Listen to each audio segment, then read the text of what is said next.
আমরা জানি যে আমরা আগেও বলেছি যে হাদিসটাও ওহিয়ে এবং ওহিয়ে গয়রে মাতলু। তো এই হাদিসটা প্রথমে সংরক্ষণ করা হয় মুখস্থের মাধ্যমে। প্রথম শতাব্দী, অর্থাৎ যখন সাহাবীরা বেঁচে ছিলেন আল্লাহ রসুলের সাথে সাথে, এই শতাব্দী এবং পরবর্তী যে তাবিদের যুগে মহানবী সাল্লাল্লাহু আলাইহি সাল্লামের যে হাদিস, এগুলো কিন্তু কোনো গ্রন্থ আকারে লিপিবদ্ধ ছিল না। এ সময় হাদিস ছিল বিভিন্ন মানুষের হৃদয়ে। তখন হাদিস বর্ণনাকারী রাবীগণের অন্তরসমূহ ছিল মহানবীর সাল্লাল্লাহু আলাইহি সাল্লামের শরীয়তের লালন স্থল, ফতোয়ার উৎস, জ্ঞান বিজ্ঞান এবং আখলাক চরিত্রের মূল কেন্দ্র ছিল হচ্ছে হাদিস বর্ণনাকারী রাবীদের অন্তরসমূহ ছিল কি দিয়ে পরিপূর্ণ? শরীয়তের লালন, ফতোয়ার উৎস, জ্ঞান বিজ্ঞান এবং আখলাকের মূল কেন্দ্র। কারা ছিল এটা? সাহাবীরা ছিলেন। এই যুগে তারা শুধুমাত্র হাদিস মুখস্থ করেছেন। পরবর্তীতে তারা যখন হাদিস লিপিবদ্ধ করা শুরু করলেন, তখন আল্লাহ রসুল সাল্লাল্লাহু আলাইহি সাল্লাম তাদেরকে হাদিস লিপিবদ্ধ করা থেকে নিষেধ করলেন। যেমন ইমাম আবু সাঈদ খুদরি রাদিয়াল্লাহু তাআলা আনহু থেকে একটা হাদিস আছে। হাদিসটা এরকম যে আল্লাহ রসুল বলছেন সাহাবীদেরকে উদ্দেশ্য করে যে লা তাকতুবু আন্নি, তোমরা আমার কাছ থেকে কোনো কিছু লিখবে না। লা তাকতুবু আন্নি মানে কি? তোমরা আমার কাছ থেকে কোনো কিছু লিখবে না। ওমান কাতাবা আন্নি গায়রাল কুরআনি ফালইউমহিহু ওয়াহাদ্দিসু আন্নি ফালা হারাজুন ওমান কাযাবা আলাইয়া মুতাআম্মিদান ফালইয়াতাবাওয়া মাকআদাহু মিনান নার। আল্লাহ রাসূল বলছেন তোমরা আমার থেকে লিপিবদ্ধ করো না। এই লিপিবদ্ধ করো না বলতে হাদিস লিপিবদ্ধ করো না। এবং তিনি বললেন যে যে ব্যক্তি আমার থেকে কোরআন ছাড়া অন্য কিছু লিপিবদ্ধ করেছে সে যেন তা মুছে ফেলে। তোমরা আমার থেকে হাদিস বর্ণনা করো, এতে কোনো দোষ নাই। আর যে ব্যক্তি আমার উপর ইচ্ছা করে মিথ্যা আরোপ করলো, সে যেন তার ঠিকানা কোথায় নির্ধারণ করে নিল? জাহান্নামে। সে তার ঠিকানা জাহান্নামে নির্ধারণ করে নিল। অনেক আলেম বলেন এই যে আল্লাহ রসুল হাদিস লিপিবদ্ধ করা থেকে নিষেধ করলেন, এর হেকমত কি? তারা বলেন যে আসলে ওই সময়ে কোরআনের সাথে হাদিসের সংমিশ্রণের আশঙ্কা ছিল। তার কারণ কোরআনও আরবি ভাষা, হাদিসও আরবি ভাষা। কোরআনও আল্লাহ রসুলের মুখ থেকে শোনা, হাদিসও আল্লাহ রসুলের মুখ থেকে শোনা। যার জন্য তখন কোরআন এবং হাদিসের সংমিশ্রণের সম্ভাবনা ছিল। আমরা যদি একটু বুঝিয়ে বলার চেষ্টা করি যে আমরা কিন্তু বাংলা কবিতা, যেটাকে আমরা বলি পদ্য, আরেকটা হলো বাংলা গদ্য। একজন মানুষ পদ্য এবং গদ্যকে যদি আলাদা করতে না পারে তাহলে কি হবে বলেন তো? পদ্যের মধ্যে গদ্য, গদ্যের মধ্যে পদ্য চলে যাবে, ঠিক না? আমার কথা কি আপনি শুনতে পাচ্ছেন? হ্যাঁ, জি উস্তাদ জি। আচ্ছা। তা পদ্য যেমন এখন কিন্তু মানুষ পদ্য বুঝতে পারে পড়লে, গদ্য পড়লে বুঝতে পারে। তা আল্লাহ রসুল প্রথম দিকে সাহাবীদের সতর্কতার জন্য, সতর্কতা মানে কি,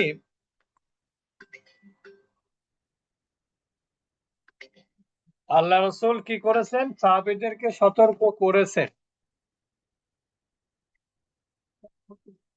যে তারা যেন হাদিস লিপিবদ্ধ না করে। তার কারণ কোন কোন ক্ষেত্রে এমন সম্ভাবনা দেখা দিয়েছিল যে সাহাবীরা কেউ কেউ কোরআনের আয়াত লিপিবদ্ধ করার পাশাপাশি হাদিসও লিপিবদ্ধ করে রাখতো।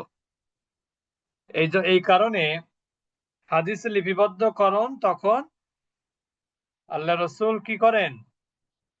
নিষিদ্ধ করেন। বুঝতে পেরেছেন?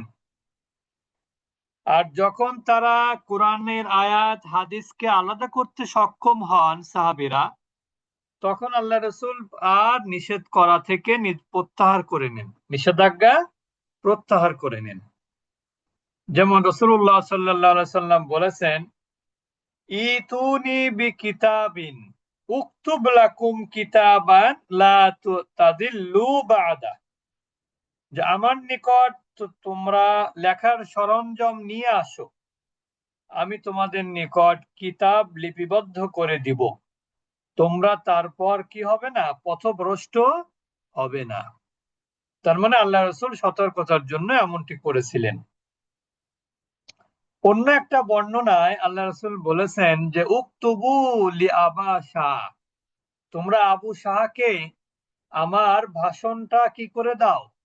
লিপিবদ্ধ করে দাও। ভাষণটা মানে হাদিস। এছাড়াও আব্দুল্লাহ ইবনে আমরকে হাদিস গ্রন্থবদ্ধ করার ব্যাপারে আল্লাহ রসুল কি করেছিলেন? অনুমতি দিয়েছিলেন।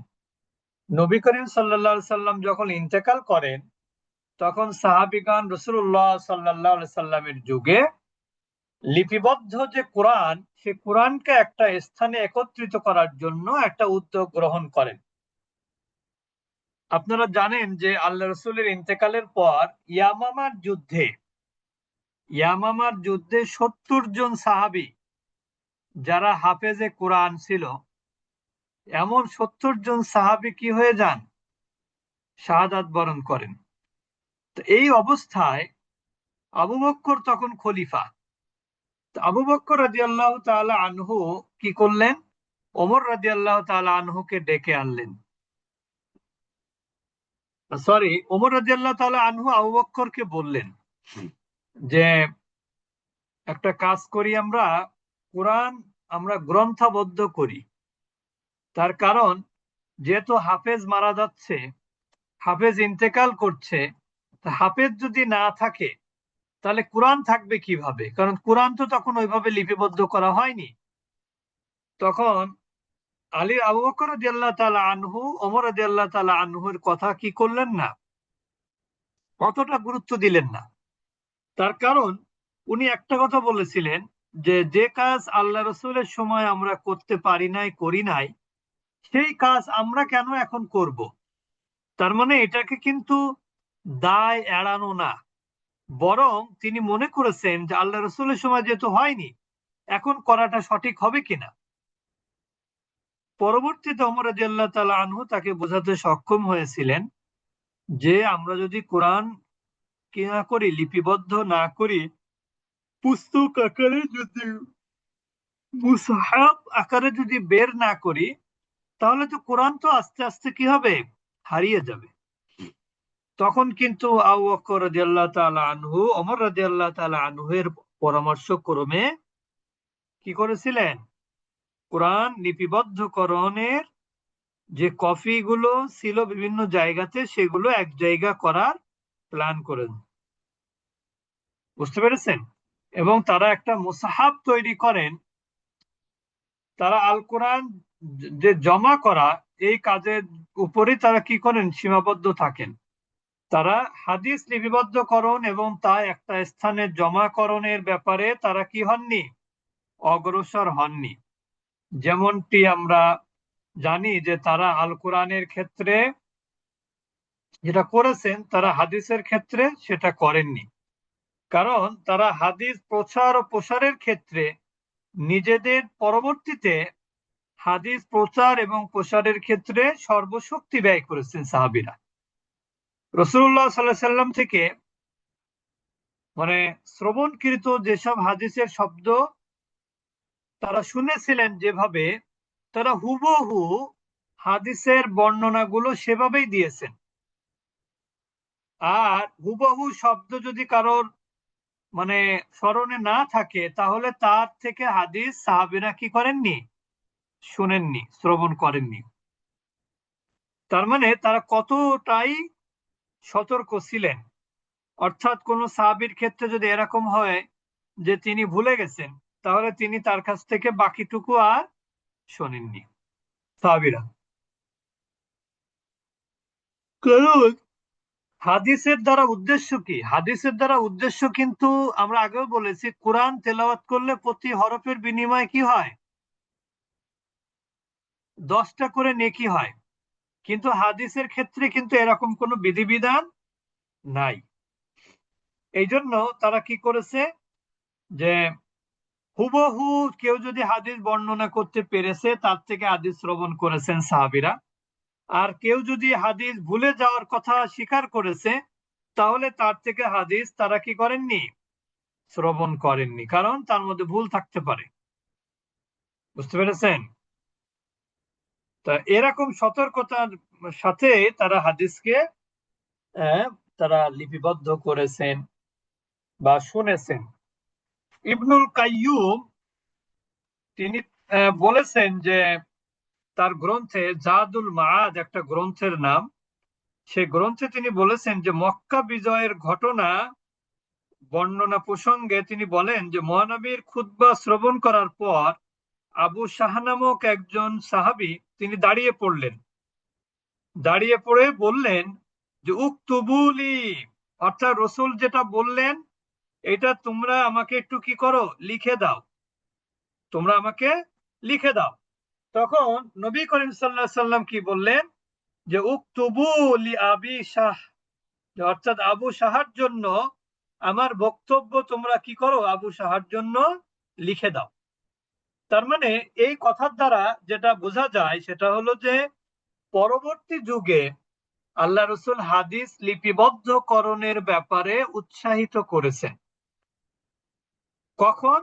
যখন সাহাবীরা কোরআন এবং হাদিসকে আলাদা করার মতো ক্যাপাসিটি তারা তৈরি অর্জন করতে পেরেছেন, তখন কিন্তু আল্লাহ রসুল সাহাবীদেরকে হাদিস লিপিবদ্ধ করার ব্যাপারে নির্দেশনা দিয়েছেন।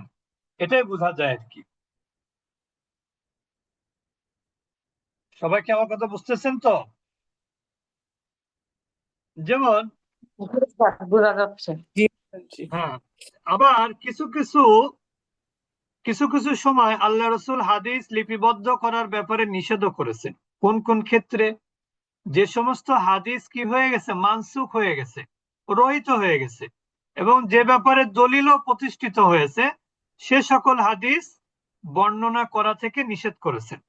যেমন নবী করিম সাল্লাল্লাহু আলাইহি সাল্লাম একটা হাদিস আছে, তিনি বলেছেন যে মান কাতাবা আন্নি শাইআন গয়রাল কুরআনি ফালইউমহি, অর্থাৎ যে ব্যক্তি আমার থেকে কোরআন ছাড়া আর কোনো বস্তু লিপিবদ্ধ করে থাকে, সে যেন সেটাকে কি করে, মুছে ফেলে। এটা কখনকার কথা? যখন সাহাবেরা কোরআন লিপিবদ্ধকরণের ব্যাপারে বেশি ব্যস্ত ছিলেন। কেউ কেউ হাদিস থেকে কোরআনকে আলাদা করার মতন ক্যাপাসিটি ছিল না। এই অবস্থাতে আল্লাহ রসুল কি করেছেন, হাদিস লিপিবদ্ধ করা থেকে বিরত থাকতে বলেছেন। কিন্তু আবার আরেকটা হাদিসে আমরা যেটা জানলাম, আবু সাহাকে তিনি হাদিস লিপিবদ্ধ করে তাকে দেওয়ার জন্য বলেছেন, ঠিক না? তাহলে নবী করিম সাল্লাল্লাহু আলাইহি সাল্লামের এই নির্দেশ ইসলামের প্রাথমিক যুগের ছিল। তার নিষেধ ছিল ওহি মাতলু বা কোরআন এবং ওহি গয়রে মাতলু হাদিস, এ দুয়ের মধ্যে যখন সংমিশ্রণের আশঙ্কা হলো, তখন তিনি নিষেধ করেছেন। হযরত আব্দুল্লাহ ইবনে আমর থেকে একটা বর্ণনা আছে যে তিনি রাসূলুল্লাহ সাল্লাল্লাহু আলাইহি সাল্লামকে রাসূলুল্লাহ সাল্লামের হাদিস তিনি কি করতেন, লিপিবদ্ধ করতেন। তিনি যা লিপিবদ্ধ করেন তা একটা সহিফাতে তিনি কি করেন, সংগ্রহ করেন। তার নাম ছিল আস-সহিফাতুস সাদিকা। এই সহিফা গ্রন্থটা তিনি কি করেছেন, তার পরবর্তী প্রজন্মের কাছে তিনি রেখে গিয়েছিলেন। পরবর্তী প্রজন্মের কাছে তিনি এটাকে রেখে যান। যাতে এই ব্যাপারে যদি কোনো নির্দেশনা আসে, তাহলে সংকলনের ব্যাপারে যদি কোনো নির্দেশনা আসে তখন যেন তিনারা কি করতে পারেন, এই ব্যাপারে সহযোগিতা করতে পারেন সাহাবীদেরকে। আরেকটা জিনিস হলো, হাদিস বর্ণনায় সাহাবীরা কিন্তু খুব মানে দৃঢ় প্রতিজ্ঞ ছিল। তবে এরকম না, কোন সাহাবী যদি কোনো হাদিস ভুলে যান, তবে তাদের নিকট তিনি কি করেননি, তার কাছে যাননি, তার কাছে হাদিস শোনেননি। কিন্তু সাহাবীগণ সকল হাদিস বর্ণনাকারী থেকে হাদিস গ্রহণ করতেন না। সকল বর্ণনাকারী থেকে সাহাবীরা কি করতেন না, হাদিস গ্রহণ করতেন না। কারণ তারা জানতেন যে হাদিস কোন বস্তুকে হালাল এবং হারাম, কোন বস্তুটা ভুল সঠিক ঘোষণা করে, এটা তারা জানতেন। আর এসব বিধান প্রতিষ্ঠার জন্য তারা কি করতেন, প্রয়োজনে দৃঢ় আরো কি হতেন, একই সাথে অথবা সুস্পষ্ট ধারণার মাধ্যমে তারা হাদিস বলতেন। মানে যে হাদিসের ব্যাপারে তাদের সুস্পষ্ট ধারণা আছে যে হাদিসটা সহিহ, আল্লাহ রসুল থেকে হাদিসটা আসছে, সেটা কিন্তু তারা বর্ণনা করতেন। কিন্তু যে হাদিসের ব্যাপারে এরকম কোনো বর্ণনা পাওয়া যেত না, বিশুদ্ধ সনদ পাওয়া যেত না, সেই ক্ষেত্রে তারা কি করতেন না, হাদিস শুনতেন না তার কাছ থেকে। আবার যেটা আমরা বললাম যে হাদিস ভুলে যাওয়া অভ্যাস, যেমন আমরা অনেকেই কি করি, অনেক কিছু সহজে ভুলে যাই। এখন আপনি যদি শুনতে পান যে অমুক লোক সবকিছু দ্রুত ভুলে যায়, এখন তাকে কি আপনি সাক্ষী রাখবেন কোনো ব্যাপারে? আপনি না। কিন্তু কি করবেন না, তাকে সাক্ষী রাখবেন না, এবং তার কোনো সাক্ষ্য আপনি গ্রহণ করবেন না। কারণ সে যদি সাক্ষ্য দেয়, তাহলে আপনি তো বলতে পারবেন যে ও তো নিজেই নিজের বিষয়গুলো মনে রাখতে পারে না, তা এ মনে রাখবে কিভাবে, এটা প্রশ্ন আসে, ঠিক না? এই জন্য সাহাবীরা সবার কাছ থেকে কি করতেন না, হাদিস শ্রবণ করতেন না। এরপর আমরা যেটা বলবো সেটা হচ্ছে যে খুবই গুরুত্বপূর্ণ, এটা তো সাহাবীদের যুগ কি হয়ে গেল, শেষ হয়ে গেল। এরপরে ইসলামের প্রসার ঘটলো, ইসলামী সাম্রাজ্য সুবিস্তৃত হয়ে পড়লো, বিদআতের বিস্তার শুরু হলো। সাহাবীগণ দেশে থেকে যখন ছড়িয়ে পড়লেন, তাদের অনেকেই ইন্তেকাল করলেন, অনেকের স্মরণ শক্তি হ্রাস পেল। তখন হাদিস সংকলন ও গ্রন্থবদ্ধের প্রয়োজনীয়তা দেখা দিল, ওই যে আমরা বললাম যেটা। আর আমার জীবনের শপথ, মানে যে আল্লাহ রসুল বলেছেন যে আর আমার জীবনের শপথ, যে গ্রন্থে লিপিবদ্ধ করে রাখাই মূল বস্তু, মানে আমার কথাগুলো, মূল বস্তুগুলো কি করে রাখতে হবে, লিপিবদ্ধ করে রাখতে হবে। কেননা অন্তর থেকে অনেক কিছু হারিয়ে যাবে, কিন্তু যেটা লিপিবদ্ধ করে রাখা হবে সেটা তো আর হারাবে না। এই জন্য আল্লাহ রসুল সেটা বলেছেন। খেলাফত যখন ন্যায়পরায়ণ খলিফা হজরত ওমর ইবনে আব্দুল আজিজের হাতে সুপর্দ হলো, এর আগে আমরা বলেছি আবু বকরের সময় কি হলো,